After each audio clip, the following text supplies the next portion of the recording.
mah biasa gitulah, agak sodok-sodok dan poning-poning sikit. Ya baik.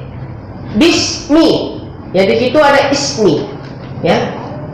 Al-ism, ya. Al-ismu bismi, banyak bakjar, sin mim itu ada alifnya harusnya. Ya, ada alifnya, tapi alifnya dibuang makanya bismi. Ya. Nah, ada juga seperti apa? Iqra bismi rabbika, itu baknya panjang kan, kan? Ada jenis-jenis penulisannya dia di situ, khatnya. Nah, bismi, baknya itu huruf jar, huruf sin mimnya itu asal katanya ismun, dengan nama Allah, kan gitu kan? Nah, dengan nama ismun. Nah, lafaz al-ismu itu termasuk daripada isim mushtaq namanya. Kalau kita belajar ilmu nahwu, isim dari segi sifat terbagi dua. Ada isim jamid, ada isim mushtaq. Ya, isim jamid itu apa? Isim jamid, isim yang tidak dapat ditasrifkan. Contohnya isim al-kursiyu. Ya, apa jamaknya? Bisa nggak ditasrifkan? Nggak bisa. Tapi misalnya masjid, bisa nggak dijamakkan atau ditasrifkan? Bisa, jadi masjid menjadi masajid jamaknya. Nah, jadi kalau isim jamid, isim yang tidak bisa ditasrifkan. Contoh lafaz al-kursiyu. Ya, al-kursiyu nggak bisa dijadikan apapun, ya tetap al-kursiyu. Ya.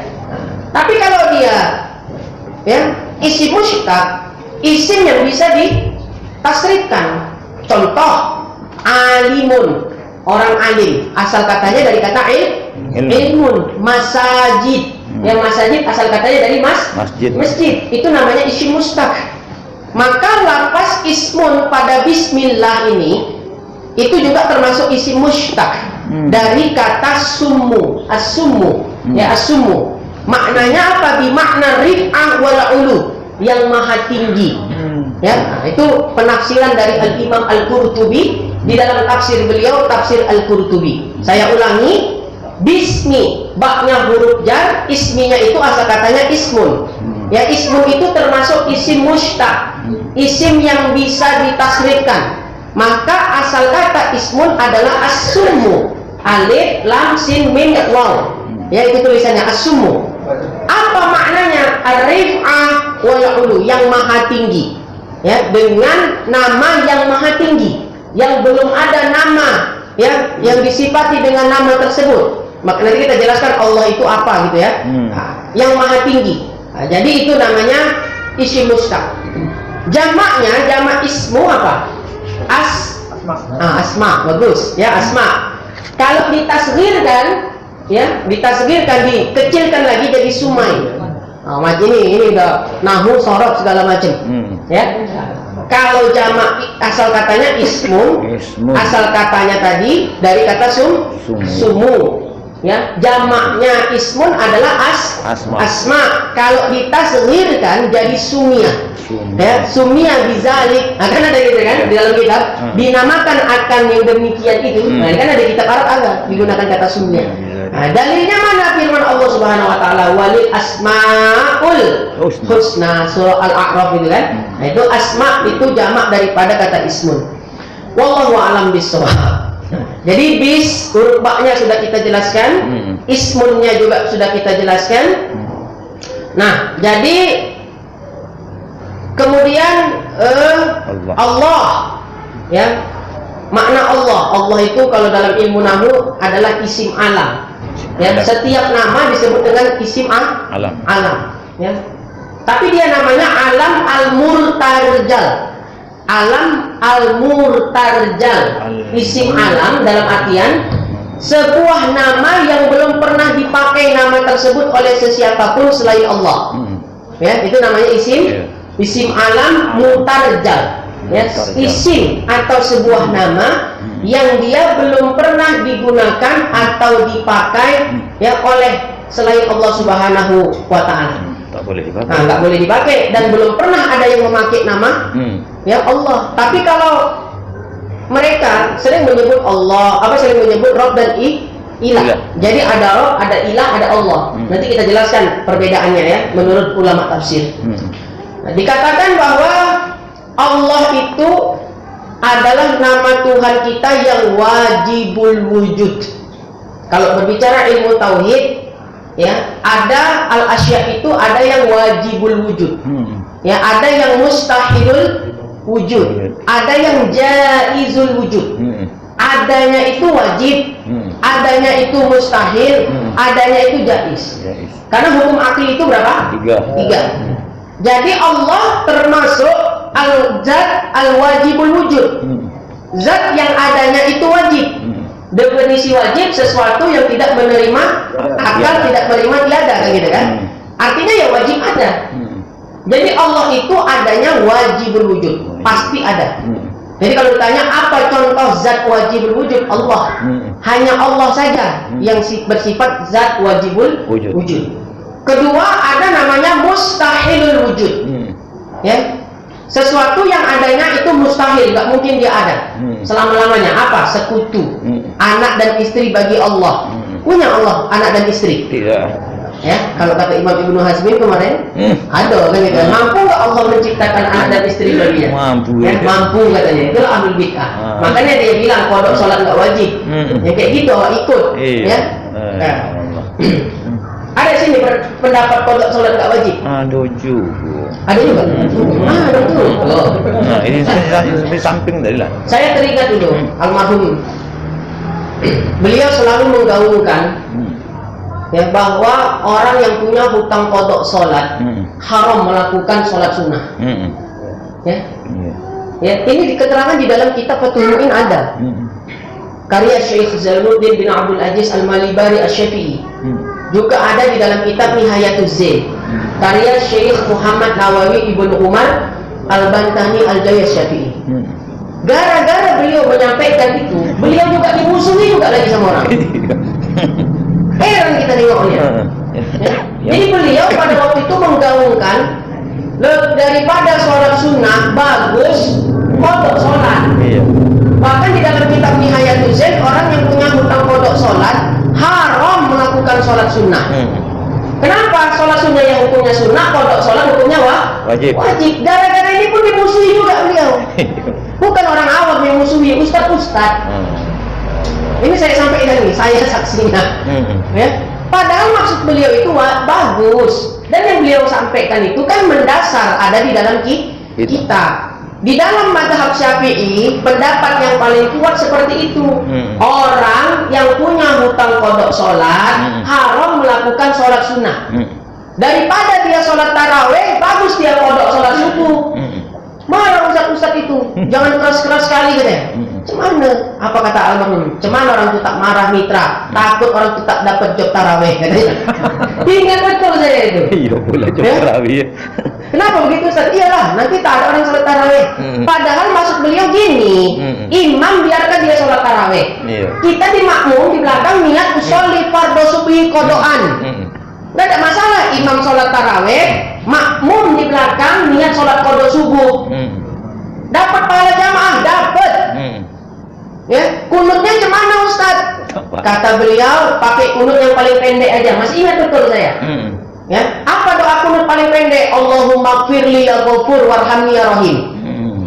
Cemana nak mengangkat tangannya Ustaz? Malulah ketahuan kodok sholat.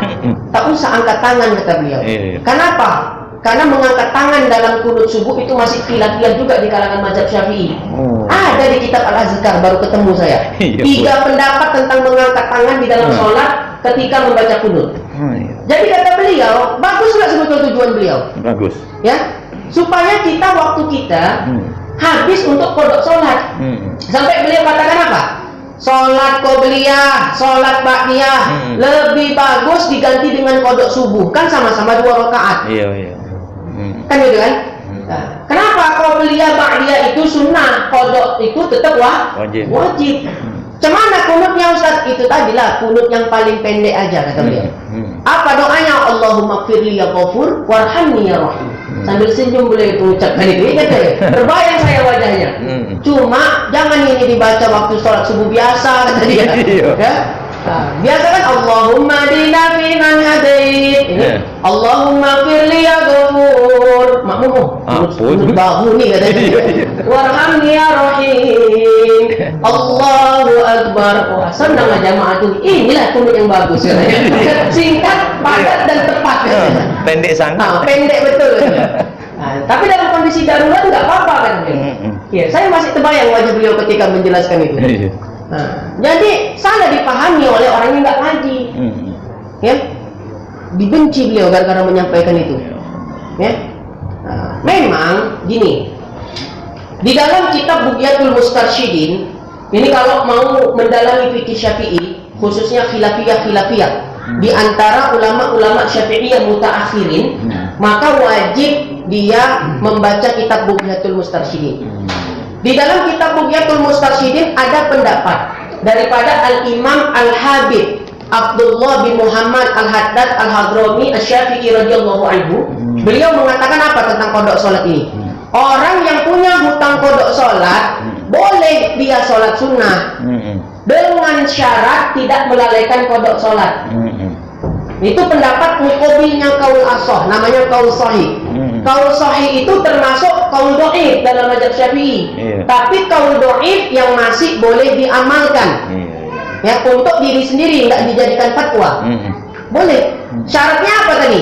Boleh sholat sunnah bagi orang yang punya hutang kodok sholat, tapi dengan syarat tidak melalaikan kodok sholatnya. Contoh hari ini misalnya, silakan sholat qobliyah, sholat ba'diyah, tapi hari ini kita ada juga kodok sholat wajib yang kita kerjakan. Jangan sampai hari ini kita sholat sunnah aja, kodok sholatnya nggak kita kerjakan.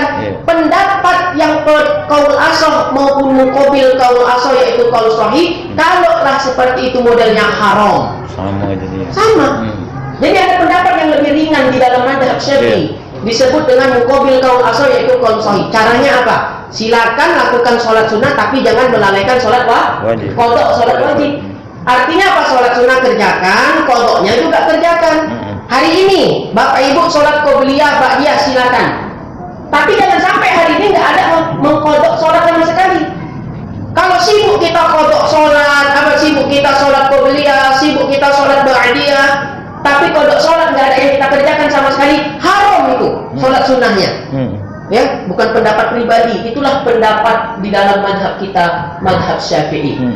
Nah, supaya kita tahu, ya, supaya orang tak mudah-mudah ya di dalam meninggalkan sholat.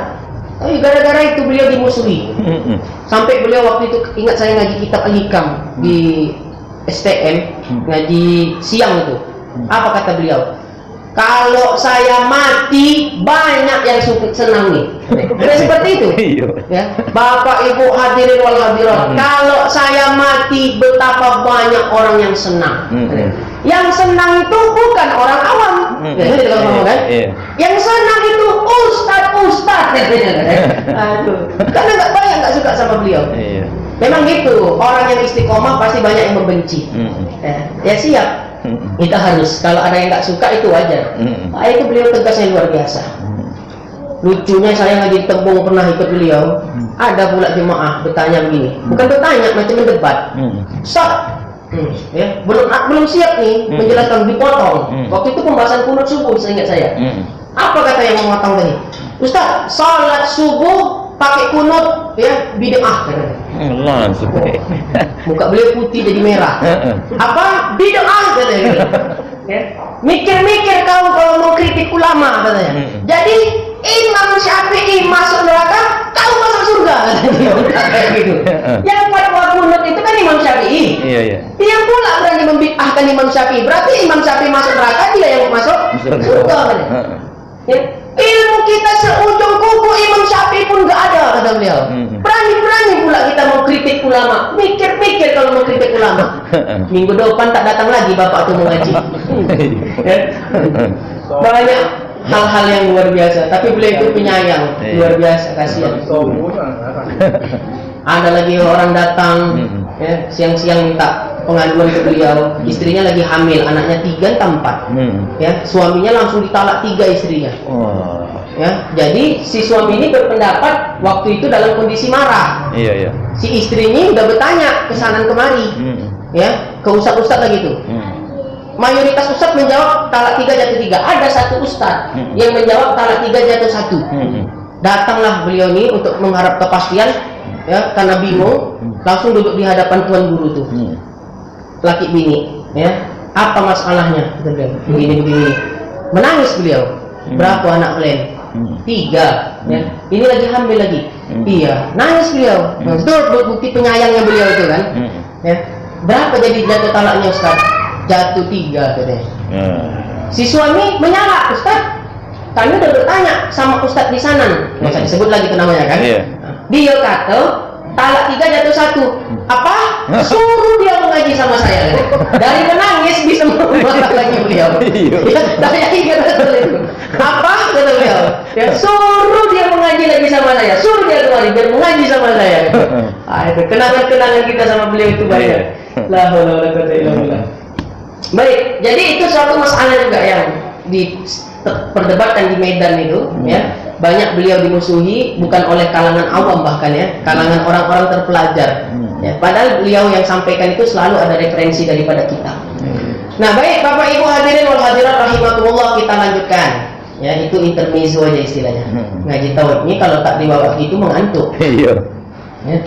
Nah, Allah adalah nama bagi zat Tuhan kita yang wajibul wujud. Ya, jadi sesuatu yang ada itu ada yang adanya wajib, yang adanya mustahil, yang adanya jaiz. Yang adanya jaiz gitu, inilah baru. Ya, nah itu dia. Kemudian tidak boleh dinamakan dengan dia. Tidak boleh dinamakan dengan nama Allah akan yang lain daripadanya, melainkan dengan jalan sandaran. Ya, ini ambil dari saya ada nyusun kitab tauhid juga. Ya, inilah arsip-arsipnya. Ulama-ulama itu bukan serius-serius sekali menyusun kitab. Lagi duduk-duduk, apa yang terbetik di otaknya ditulis. Jadi kitab. Ya, awak duduk-duduk gibah kan gitu kan. Nah, itu bedanya kita kan. Ulama itu duduk-duduk jadi kitab. Ya, kita duduk-duduk menggibah. Nah, jadi Allah itu nama bagi zat wajibul wujud. Tidak boleh selain Allah dinamakan dengan nama Allah sahaja, kecuali dengan jalan sandaran atau diidofahkan dia dengan lafaz yang lain. Contohnya apa? Seperti namanya Abdullah, ada Allahnya di situ, tapi disandarkan dengan lafaz yang lain, diidofahkan dengan lafaz yang lain, jadi Abdullah itu boleh. Tapi kalau dibawa di nama Tuhannya Allah saja itu tak boleh, haram. Almarhum dulu pernah menjelaskan, ada kisah di kitab I'anah kalau tidak salah kita. Ya, beliau mengatakan ada ayah membogi nama anaknya Allah. Tak selang beberapa hari mati anak itu disambar petir. Ya, itu kata beliau. Ya, beliau menjelaskan seperti itu. Kalau tak percaya, apa ibu nanti kalau punya cucu boleh dicoba. Bogi nama anak itu dengan nama Allah Taala. Ya, siapa namanya nih? Nak ditalkin kan gitu kan, Allah. Botol tidak disambar petir. Ada kisah lagi, ya. Ustaz, tolong kabarkan nama anak saya. Oh ya, besok acaranya Pak Ustaz. Ya, datang kita ke sana. Ya, rupanya begitu sampai di acara, siapa nama anaknya?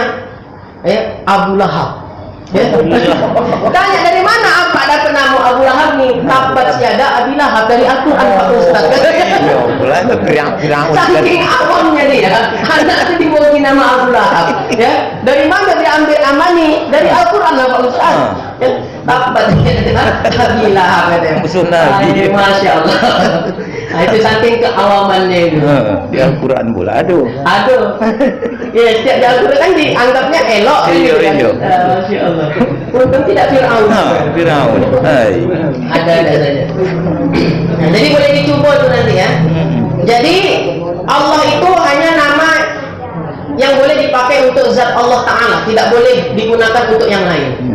Kenapa? Karena dia tadi isim alam, alamun mutarjalun. Isim alam, sebuah nama yang belum pernah nama tersebut dipakai oleh sesuatu pun selain dia.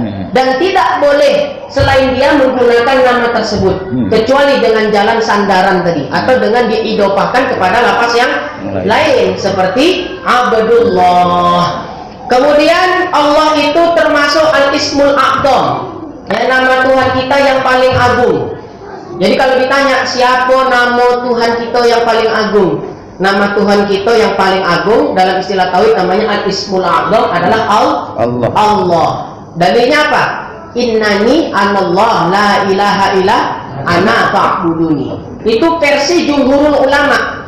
Ya, versi jumhurul ulama bahwasanya al-ismul a'zam, nama Tuhan yang paling agung adalah Allah. Tapi versi daripada al-Imam An-Nawawi, ya, al-ismul a'zam itu bukan Allah tapi al-hayyul qayyum.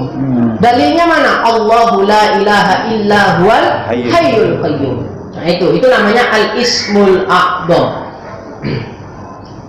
Ada pula pernah kita ditanya orang, siapa Ustaz yang membogi nama Tuhan kita, ya, dengan nama Allah? Oh, itu pertanyaannya. Dari mana Ustaz tahu nama Tuhan kita Allah? Siapa yang memberi nama dia? Ya, saya jawab, yang memberi nama dia ya Allah sendiri. Di Al-Quran kan ada tadi, innani Allah, sesungguhnya aku adalah Allah. La ilaha illa ana, tidak ada Tuhan selain aku. Fa'buduni, maka sembah aku. Jadi memberi nama zatnya dengan nama Allah, Allah sendiri. Apa kata dia? Pak Ustaz, kalau anda tahu siapa nama Tuhan kita sebelum Allah, ayolah datang kepada guruku, cuma dia yang tahu, katanya. Wah, hebat betul ya. Itu ketinggian itu ngajinya itu. Mengaji pakai kitab katanya ilmu kulit. Ya, itulah model kayak begitu. Wah, hati-hati. Ya, ilmu kulit mengaji pakai kitab. Ya, ilmu raso-raso aja katanya. Sebetulnya jujur aja, tak pandai baca kitab kan tenang. Ya, jangan orang yang mengaji kitab dihina-hina. Wah, ngaji kitab ilmu kulitnya itu, katanya kan. Jujur aja, tak pandai aku membaca kitab walau Arab Melayu. Selesai. Ya, nah, itulah. Kayak gitu pun bisa jadi mursyid. Di Medan itu. Ya. Di sini mudah-mudahan nggak ada yang begitu. Allah. Pinjam buat apa kita nih, Ustaz? Ini kok dapat lama lah sikit, Ustaz. Bukan lima nih. Tak apalah. Ustaz yang melanjutkan, saya pulang. Nah, baik. Jadi Allah namanya tadi apa? Alamun mutarjalun. Sebuah nama yang belum pernah dipakai nama tersebut oleh siapapun selain dia, yaitu Allah saja yang menggunakan nama tersebut.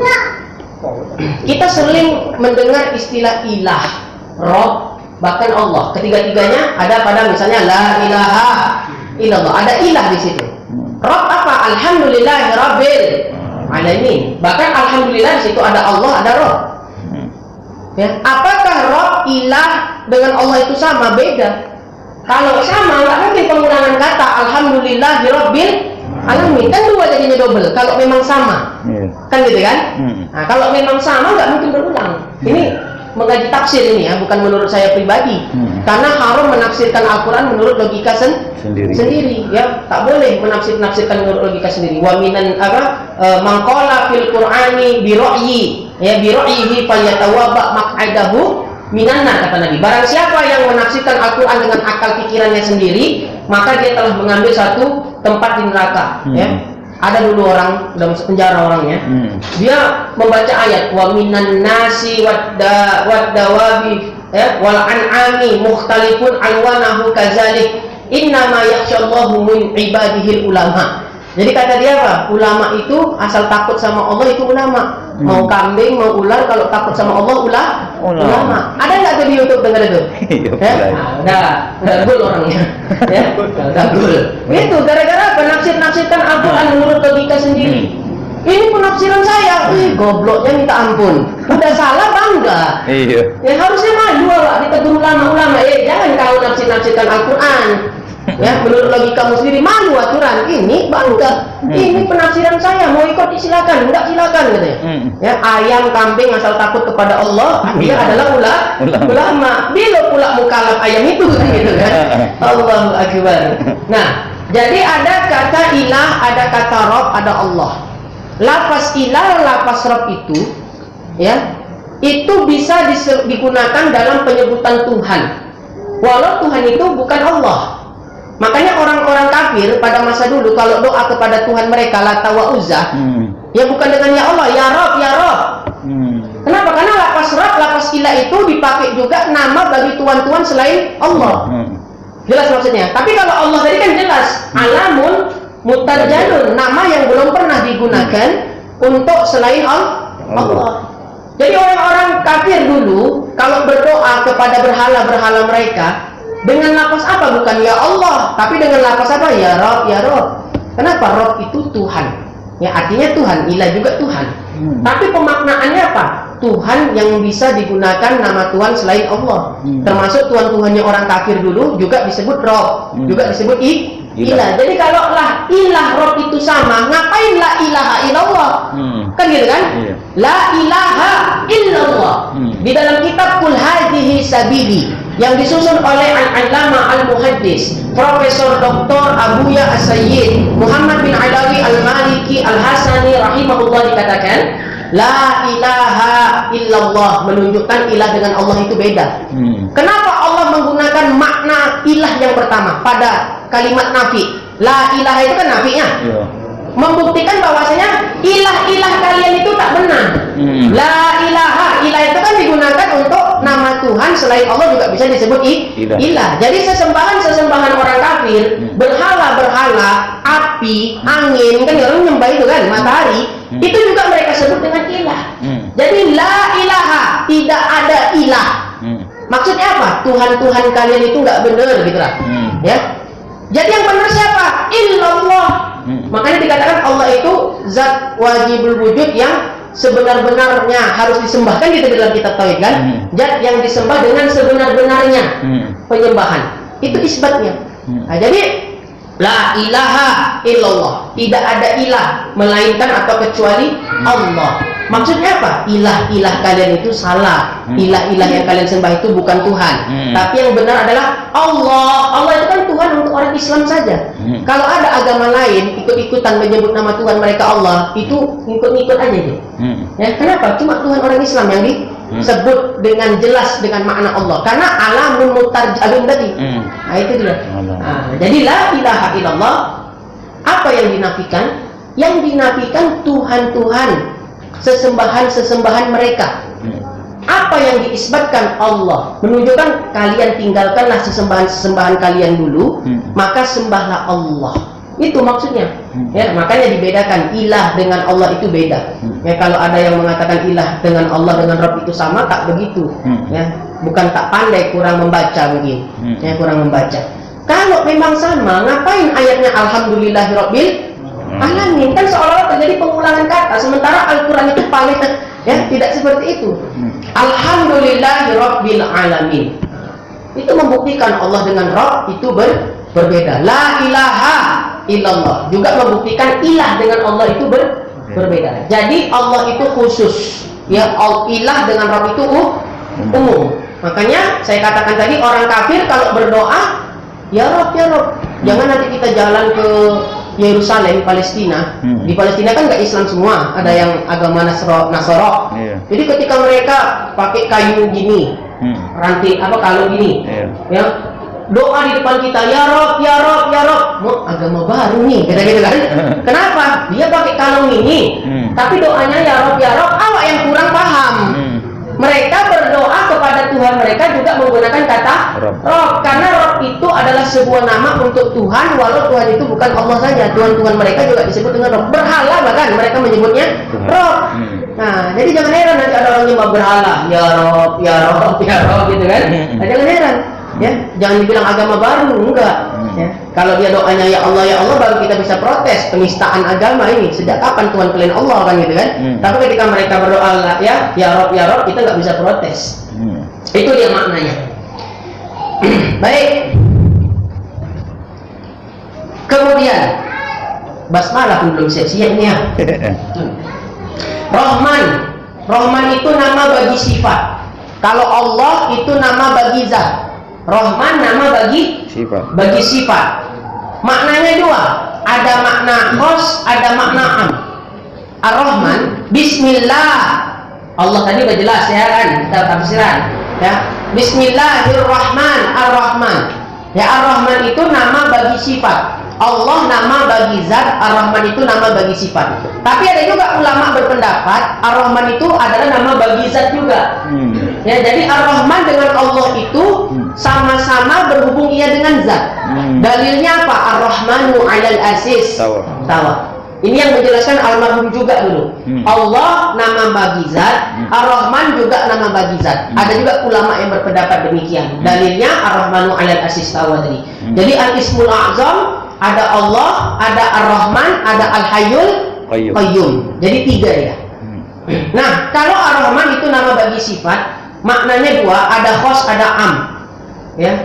Apa maksud dikatakan Ar-Rahman itu maknanya khos dan am? Sebab dikatakan khos pada lafaznya karena lafaz Rahman itu tertentu disifatkan dengan dia bagi Allah jua, ya, dan tiada boleh dinamai bagi yang lain dengannya, ya, dengan Rahman itu, melainkan atas jalan sandaran seperti Abdur Rahman. Nah gini, tadi Allah jelas tidak boleh sesuatu selain dia dinamakan Allah saja. Tapi kalau diidofahkan kepada yang lain, Abdullah boleh. Ar-Rahman juga demikian. Ya, tidak boleh dinamakan seseorang itu dengan nama Ar-Rahman saja, tapi harus dengan jalan idofah, dengan jalan sandaran. Jadi namanya Abdur Rahman itu boleh. Kenapa? Ya itu yang makna secara khos tadi. Allah tidak boleh dinamakan untuk selain dia.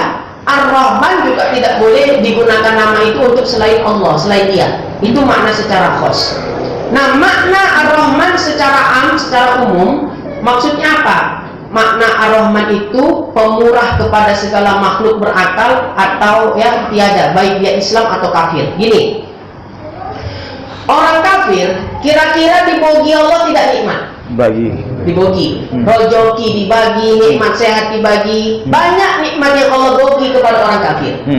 Jadi ketika Allah memberikan nikmat kepada orang mukmin dan juga memberi nikmat kepada orang kafir, berarti Allah sedang menunjukkan sifat Ar-Rahman-nya. Gitu dia. Ya, itu makna secara secara am tadi, umum, bahwa Allah memberikan nikmat baik kepada orang mukmin ataupun orang kafir. Dan ketika Allah hanya memberikan nikmat tersebut hanya kepada orang mukmin, tidak Allah berikan nikmat itu kepada orang kafir. Seperti nikmat apa? Surga. Orang kafir ada tidak masuk surga? Tidak. Nggak ada. Yang masuk surga hanya orang mukmin. Maka Allah sedang menunjukkan sifat rahimnya. Jadi kalau Ar-Rahman itu umum, Ar-Rahim itu lebih khusus. Ar-Rahman itu apa? Allah memberikan kebaikan-kebaikan, memberikan nikmat-nikmatnya baik kepada orang mukmin dengan orang kafir. Berarti Allah menunjukkan sifat Ar-Rahman-nya. Tapi ketika Allah memberikan nikmat hanya kepada orang mukmin saja, tidak diberikan nikmat itu kepada orang kafir, seperti nikmat surga, berarti Allah sedang menunjukkan sifat rahimnya. Allah Subhanahu wa taala berfirman, "Wa kana bil mu'minina rahima." Ini dalilnya. Nah, jadi jelas ya. Nah, jadi itu makna Bismillahirrahmanirrahim. Jelaslah penjelasannya. Terakhir nih. Hukum membaca basmalah. Hukum membaca basmalah itu ada 5. Kalau di dalam kitab fikih bisa dibaca dalam kitab Hasyiah I'anatul Thalibin. Hukum membaca basmalah bisa jadi wajib, bisa jadi sunnah, bisa jadi makruh, bisa jadi haram. Ya. Pertama, hukum membaca basmalah hujan. Alhamdulillah bisa lama kita mengaji. Ya kan kalau hujan selesai mengaji ngapain duduk terus mengaji kan? Dikabulkan kan ya agak lama. Cuma saya naik mobil bisa pulang duluan. Nah, hukum membaca basmalah ada 5. Bisa jadi ada kalanya membaca basmalah hukumnya wajib. Ya. Kapankah membaca basmalah itu hukumnya wajib? Ketika membaca Al-Fatihah di dalam sholat menurut mazhab Syafi'i. Ya, jadi kita sholat baca Fatihah wajib enggak hukumnya? Wajib. Wajib enggak baca basmalah ketika baca Fatihah? Wajib. Nah itu. Jadi membaca basmalah dihukumi wajib ketika membaca Al-Fatihah di dalam sholat. Kemudian yang kedua, membaca basmalah hukumnya sunnah.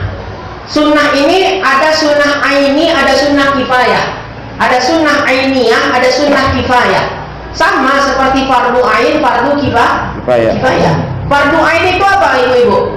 Kewajiban yang dituntut untuk tiap-tiap individu atau tiap-tiap mukallaf. Nggak bisa diwakilkan dia. Seperti apa? Sholat 5 waktu. sholat maghrib, sholat isya, kan tak mungkin azan maghrib lagi malas pada nak sholat, ya. Kau wakilkanlah dulu biar aku bagi 20.000, mana bisa? Ya, karena sholat 5 waktu itu hukumnya fardu ain, berbeda dengan fardu kifayah. Seperti tajhiz jenazah, perawatan jenazah, ya itu fardu kifayah.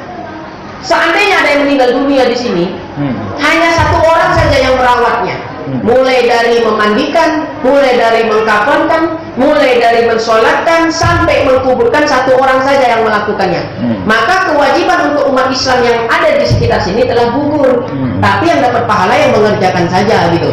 Itulah namanya fardu kifayah. Nah, sunnah juga ada sunnah ainiyah, ada sunnah kifayah. Sunnah aini, kesunahan yang dia tidak bisa diwakilkan. Kapankah membaca basmalah dihukumi sunnah yang sunnahnya ainiyah?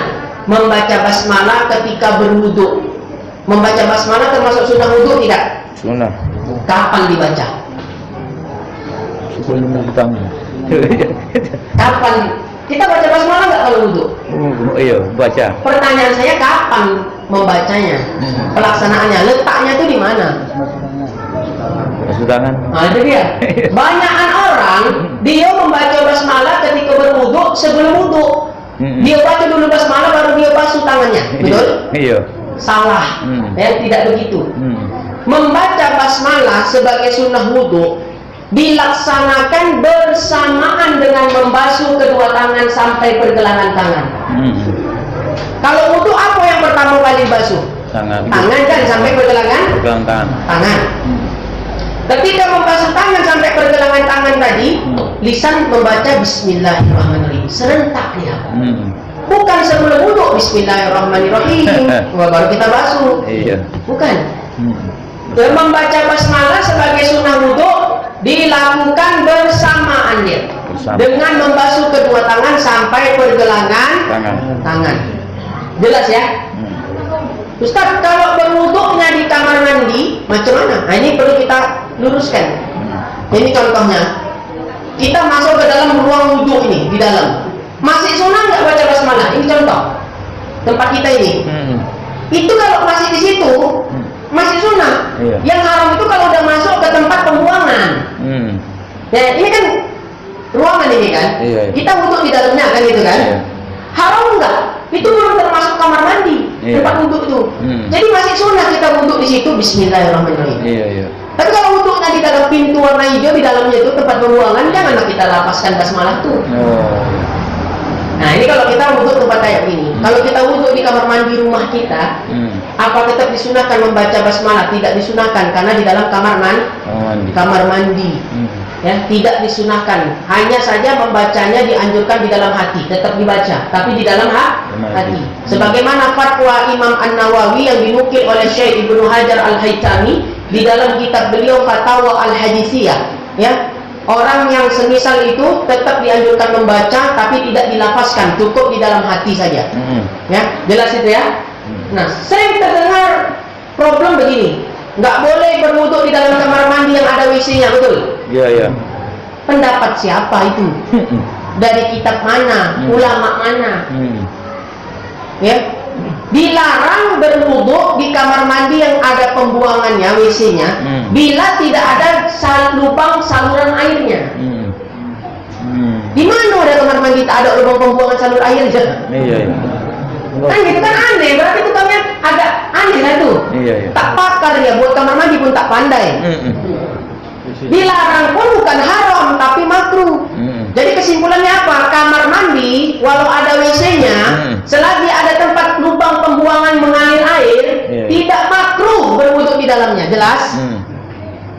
Nah, ini dalam kitab apa Ustaz? Kitab Bughyatul Mustarsyidin tadi saya katakan. Ya. Siapa yang melarang? Kalaupun dilarang makruh bukan haram. Jangan dibilang kau wuduk di kamar mandi itu tadi. Oh, tak usah wuduk kau, kan ada WC-nya. Mengaji sama siapa wak nih? Ya. Jelas kira-kira? Jelas. Ya, ini kita luruskan paham-paham yang kayak begini. Ya, nggak ada masalah selagi kamar mandi itu ada lubang pembuangan. Biasanya di sudut dia kan? Iya. Mana pula ada kamar mandi tak ada lubang pembuangannya? Nah, maulah menumpuk. Nah, itu yang bikin makruh tadi. Kenapa dilarang? Khawatir percikan najis yang menciprat ke pakaian kita kalau kita wudhu di tempat kamar mandi yang tak ada pembuangan. Selagi ada pembuangannya tak ada masalah, kan tak ada najis-najis tergenang di situ. Tak ada. Gitu maksudnya, ya. Nah, kita kalau di Jawa, santri-santri itu ada namanya basul masail. Ya, basul masail itu memecahkan masalah. Dikasih satu kasus, disuruh cari pemecahan masalahnya. Mau tuh dari maghrib sampai subuh tak tidur, ya. 100 kitab bisa kita baca tuh untuk persiapan besok basul masail. Nah, makanya ya kalau santri dari Jawa itu kalau ditanya masalah fikih, dia langsung terbayang ibarat di kitab-kitab itu. Oh, ini pernah dibaca di dalam kitab ini, kitab ini, kitab ini. Dengar nggak ini? Kalau ditutup pintunya, kalau ditutup pintunya kira-kira dengar nggak suaranya? Allahumma masuk dalam. Masih ada waktu kita di sini. Yang di luar masuk dalam. Yang di luar coba masuk ke dalam. Biar pintunya bisa kita tutup. Masuk dalam. Biar doma. Oh, ada speaker di luar ya? Oh iya ada. Kelas. Jadi membaca basmalah hukumnya sunnah ainiyah ketika wudhu.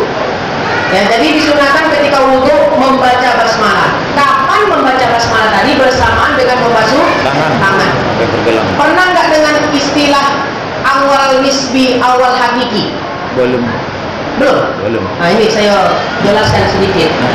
Di dalam kitab Al-Asbah wa Nadhair pada pembahasan Al-Qawaidul Fiqhiyah yang disusun oleh Al-Imam Abdurrahman Jalaluddin As-Suyuti, pada wudhu itu ada namanya awal hakiki, ada namanya awal nisbi. Awal hakiki itu apa? Awal hakiki adalah memasang niat fardu wudhu bersamaan dengan membasuh wajah pada basuhan yang pertama. Jadi kita kan kalau wudhu, niat fardu wudhunya kapan tadi? Waktu kita membasuh muka. Jadi kalau kita wudhu, ketika kita membasuh wajah kita pada basuhan yang pertama, disitulah bersamaan kita pasang niat fardu wudhu di dalam hati. Dalam istilah qawaidul fikih itu dinamakan dengan awal hakiki. Ya. Nah, wudhu ini ada awal nisbinya. Ya. Awal nisbi itu apa? Gini. Sunnah wudhu, simak nih penting. Ya, sunnah wudhu yang dilakukan sebelum membasuh wajah apa saja? Menghadap kiblat, membaca basmalah, bersiwak, membasuh tangan sampai pergelangan tangan, kumur, istinsyaq, memasukkan air ke hidung, istinthar, mengeluarkan air dari hidung. Itu adalah semua sunnah wudhu yang dilakukan sebelum membasuh wajah. Maka semuanya itu tidak berolehkan pahala bila tidak melakukan awal nisbi. Awal nisbi itu apa, Ustaz? Memasang niat sunnah wudhu bersamaan dengan membasuh tangan sampai pergelangan tangan. Jadi saya ulang, dalam satu waktu bersamaan dilakukan 3 perbuatan sekaligus. Yang pertama, membasuh tangan. Kan dengan itu serentak membaca bismillah. Anggota tubuh membasuh tangan sampai pergelangan tangan, lisan membaca basmalah, hati berniat sengaja aku mengerjakan sunnah wudhu. Itu dikatakan awal nisbi. Jadi kalau kita wudhu, waktu kita membasuh tangan sampai pergelangan tangan, kita tidak mengerjakan awal nisbinya, ya, kita tidak berniat mengerjakan sunnah wudhu. Sunnah wudhu yang kita kerjakan sebelum membasuh wajah tidak ada ganjaran pahalanya. Jadi kita membasuh tangan, kita kumur-kumur, kita istinsyaq, kita bersiwak, kita membaca basmalah, tidak diberikan ganjaran pahala. Jadi ada ya, karena nggak ada awal nisbinya. Paham ya kira-kira ya? Jadi nanti kalau wudhu, Bapak Ibu Ibu, ya, ketika Ibu basuh tangan sampai pergelangan tangan sebagai permulaan daripada perbuatan wudu, lisan membaca basmalah, anggota tubuh membasuh tangan, hati sengaja aku berniat mengerjakan sunnah-sunnah wudu. Bahasa Arabnya nawa itu sunanal wudu'a. Ya, nawa itu sunanal wudu. Sengaja aku mengerjakan sunnah-sunnah wudu. Itu disebut dengan awal nisbi. Awal nisbi. Ya, kalau dalam kuwait fikih. Nah, jadi saya memang kalau biasa ngajar fikih, semuanya saya kombinasikan. Istinbat dalil dari usul fikih, ya, kaidah-kaidah rumus usul fikih dan kuwait fikih saya gabungkan. Nah, gitu ya. Itu kalau biasa saya ngajar fikih. Makanya kalau di sana di Medan itu kita ngajar, pasti banyak yang bilang macam S3 kamu ngaji nih, katanya. Iya. Ya, macam pelajaran S3. Kenapa usul fikihnya dijelaskan, kuwait fikihnya juga dijelaskan. Nah, itu dia. Cuma di sini mau begitu apa yang biasa-biasa gitu. Begitu ya, S3 juga. Ya, biar S3 aja. Ah, iyalah. Ya, gelarnya nggak S3 tapi ilmunya sama gitu ya. Iya. Nah, itu namanya apa tadi, awal nisbi. Jadi berarti kalau wudu berapa kali niatnya? Berapa kali kita berniat? Dua kali kita berniat kalau wudu. Yang pertama ketika membasuh tangan sampai pergelangan tangan berniat mengerjakan sunnah-sunnah wudu. Iya. Itu yang disebut dengan awal nisbi. Kemudian ketika kita membasuh wajah kita pada basuhan yang pertama, di situ kita pasang fardu wudunya, niat fardu wudu. Nawaitul wudu fardhu. Gak harus panjang-panjang. Nawaitul wudu alirafil hadasil asghari fardhu lillahi ta'ala, tidak mesti. Qasad ta'yin saja sudah sah menurut satu pendapat. Tapi pendapat yang kedua harus ada fardiyahnya. Maka mengamalkan kaidah al-khuruju minal khilaf, keluar dari perbedaan pendapat, jadi yang paling bagus nawaitul wudu fardhu. Ya, qasatnya ada, ta'yinnya ada, fardiyahnya ada. Jadi teramalkan dua pendapat sekaligus. Jadi kalau saya wudu niatnya nggak panjang-panjang. Ketika saya basuh wajah saya pada basuhan yang pertama udah nawa itu wudu fardhu, kelas. Selesai. Yang penting ada awal hakiki dengan awal nisbi. Wallahu a'lam bishawab. Udah cukup lah kira-kira. Kalau Ustaz ikhlas nak nambah, tambah. Kalau kami ikhlas aja undang aja. Kita selesaikan aja lah ini hukum basmalah nih. Iya. Udah dua kita bahas kan. Iya. Sunnah aini, berwudu dan mandi wajib. Membaca basmalah hukumnya sunnah kifayah. Contohnya ketika makan berjamaah. Jadi kita makan rame-rame ini, satu orang saja yang membaca basmalah, maka anjuran membaca basmalah untuk yang lain gugur. Misalnya tadi kita makan rame-rame sebelum mengaji berlima berenam, satu orang aja yang baca Bismillahirrahmanirrahim, maka anjuran membaca basmalah untuk yang lainnya telah gugur. Tapi yang dapat pahala cuma yang membaca. Ya, kita kalau cerita pahalanya. Tapi cerita tentang pengguguran kesunahan membaca basmalah udah cukup diwakilkan dengan satu orang tadi. Kan sholat jenazah kan gini tadi kan, contohnya fardu kifayah. Satu orang aja yang mulai memandikan, mengkafankan, mensolatkan sampai menguburkan. Gugur nggak kewajiban untuk yang lainnya? Gugur. Tapi dapat pahala yang buat aja lah, enak kali kita tak pojok tak pahala. Mbak tadi ada kata pepatah, apa tadi? Kalau bekerja tak ada keringat, kalau makan berkeringat. Pepatah orang Melayu. Kalau bekerja tak ada keringatnya, tapi kalau makan berkeringat. Bersungguh-sungguh. Bersungguh-sungguh. Iya pula dalam Jawa. Termasuk baca basmalah hukumnya sunnah kifayah ketika jima. Ya. Salah satunya aja yang baca tak masalah. Tapi kesunahannya itu berlaku sebelum berbuat. Tidak dimukronahkan pula. Kalau sekiranya dia sudah berbuat di tengah jalan teringat, udah aku membaca basmalah tadi dek. Boleh mana teringat aku katanya. Makruh membaca basmalah pada kondisi itu. Kalau makan kan beda. Makan kita lupa membaca basmalah di awal, boleh baca di tengah. Kalau kita ingat di tengah makan. Bahkan sudah selesai pun makan, baru kita teringat belum baca basmalah di awal, masih disunahkan membaca basmalah walau sudah selesai makan. Ya, wudu kalau lupa baca basmalah di awal nisbi tadi, ya maka boleh membaca basmalah fi asna'ihi dalam kitab Fathul Qarib, di tengah-tengahnya wudu. Ya, misalnya waktu mau ngusap kepala baru teringat, belum tadi membaca basmalah, udah Bismillahirrahmanirrahim, tak apa. selagi belum selesai wudhu itu. Kalau sudah wudhu itu selesai, tidak disunahkan lagi baca basmalah.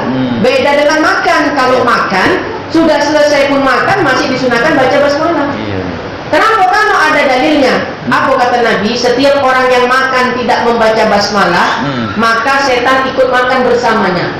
Maka ketika dia ingat belum membaca basmalah kapanpun, maka bacalah basmalah itu. Ya makanya kita setan nih jangan kita aja yang dipojoi setan. Sekali-sekali kita memojoi setan. Gak mentah kaya deh. Cemanu sana yang bermuntah kaya kata saya. Sengaja kita awal makan gak usah baca basmalah. Makannya gak usah baca basmalah. Oh datanglah setan tuh kan. Nah dalam hati kita pun kono goni kan gitu kan. Makan aja. Datang setan tuh nggak baca basmalah dia. Kenyang dia makan. Udah selesai makan tuh Bismillahil awal wal akhir. Kata Nabi apa? Dimuntahkan balik makanan yang tadi makan yang tadi. Mengamuk tak setan tuh? Oh, memang kau kerja ya aku nih. Sengaja kau tidak membaca basmalah di awal makan. Di akhir makan kau baca memuntah kayak aku nih katanya. Makanya di dalam hadis lain dalam kitab Fathul Bari, Syekh Al-Imam Ibnu Hajar Al-Asqalani ya, dia mengatakan bahwasanya setannya orang mukmin itu kurus-kurus. Ya, nah itu tadi karena kita senantiasa melakukan sesuatu membaca basmalah. Ya, membaca basmalah, makan baca basmalah, minum baca basmalah, kurus-kurus katanya. Kafir berhukum. Gondut. Ada kitab khusus yang membahas alam jin, namanya Alamul Jin. Ya, sodok. Menikah dengan jin ada di situ.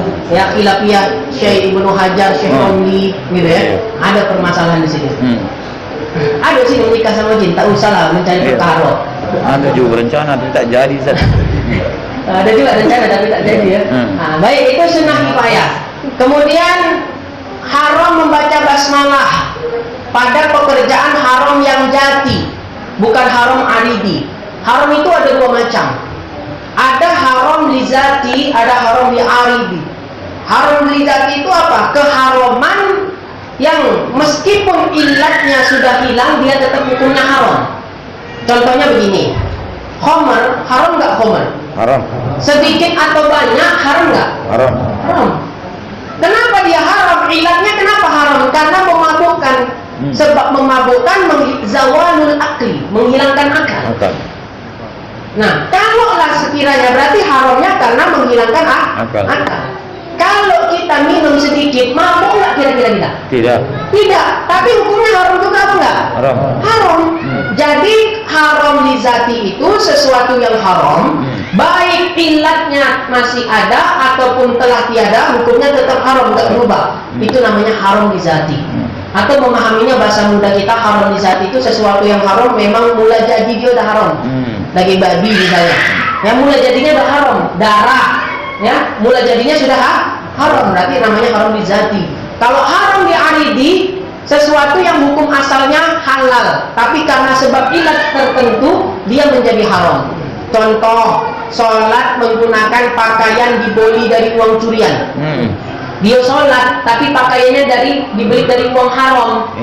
Apakah sholatnya sah? Sholatnya sah, ya, as-sihah ma'al haram. Gitu dalam kitab Takriratus Syedidah. Sholatnya sah tapi haram. Artinya apa? Ya sholatnya sah tapi nggak dapat pahala. Wajib nggak dia ada? Ya nggak wajib, orang sholatnya sah. Cuma kalau mau dapat pahala sunnah yang ada. Itu namanya haram di aridi. Ya, kalau haram di zati sesuatu yang memang udah haram dari sananya. Jadi membaca basmalah hukumnya haram kapan? Ketika melakukan perkara haram di zati. Mencuri dia. Ya. Nah, jadi dikumpulkan kawan bertiga, kawan-kawan semuanya, kita saksikan bersama di depan kita ada rumah kosong yang sudah beberapa hari ini kita kenjiru. Ya, kita jarak jauh. Kita intip, kita pantau dalam beberapa hari ini, ya, tak ada orangnya. Dan aku udah dapat cara untuk masuk ke dalam rumahnya dari atap. Maka malam ini kita mulailah aksi kita demi keselamatan kita masing-masing. Mulailah kita membuka dengan membaca basmalah, katanya ya. Bismillahirrahmanirrahim. Barulah beraksi maling. Itu bisa secara fikih hukumnya haram, tapi secara tauhid bisa murtad orang tadi. Ya, bisa murtad. Kenapa? Sebab apa? Mengolok-olok asma Allah. Ya, haram secara fikih, murtad secara tauhid. Nak minum tua, Bismillahirrahmanirrahim sambil ketawa-ketawa. Nak berzina, Bismillahirrahmanirrahim. Ya, itu bisa rusak imannya, murtad. Makanya almarhum pernah berpesan, kalau nak bergurau, pilih-pilihlah gurauan yang betul. Jangan gurauan itu memperolok-olok asma Allah. Jangan bergurau tuh bawa-bawa surga. Jangan bergurau tuh bawa-bawa neraka. Beliau pernah mencontohkan gini, ya. Sering terjadi orang berkata, aku masuk neraka tak mengaku. Ya, mengaku pula kata kawannya, kau masuk neraka tak mengaku. Kalau hendak mengokok gampang katanya. Ya, hendak merokok udah api semua katanya. Kebola orang. Apa kata beliau? Mereka mentertawakan dalam kemurtatan sahabatnya, kata beliau. Ada lagi bercanda kata beliau. Aku masuk neraka nggak apa-apa. Kenapa? Aku kepengen kali ketemu artis-artis Hollywood, ya katanya. Jadi supaya ketemu masuk neraka nggak apa-apa lah biar bertemu artis Hollywood katanya. Ketawa orang bergolak. Apa kata almarhum? Kawan-kawannya mentertawakan dia dalam kemurtatannya, tapi dia tidak sadari kata beliau. Jadi banyak perkara yang menyebabkan kita murtad, tapi kita nggak sadari. Jadi jangan bergura-gura bawa ayat Allah, bergura-gura bawa surga, bawa neraka, bawa malaikat, bawa ya para anbiya wal mursalin. Hati-hati. Nah, jadi haram membaca basmalah kalau perbuatannya haram di zati. Dalam selebihnya baca aja lah, mungkin di kitab itu najin. Ya, ada agaknya. Mungkin itu saja dulu yang dapat saya sampaikan. Udah lebih-lebih waktunya. Ya, semakin deras hujannya. Saya pulang duluan. Mungkin saya kembalikan kepada moderator. Kita baru lagi menyelesaikan basmalah. Ya, hamdalah pun belum. Insya Allah pertemuan berikutnya. Jadi kita rencananya taklim kita sebulan sekali di minggu ketiga malam Sabtu, 2 pembahasan sekaligus. Bahas tauhid setengah jam, mungkin bahas fikihnya setengah jam. Kitabnya sama, Al-Jawahirus Saniyah. Di muka tauhid, agak di tengah sedikit fikih. Ya, nah, jadi setengah jam tauhid, setengah fikih. Biar tak poning kali kepala nih. Ya, mudah-mudahan itu yang dapat saya sampaikan karena ini mukadimah, fikihnya ada, tauhidnya ada. Wallahu a'lam.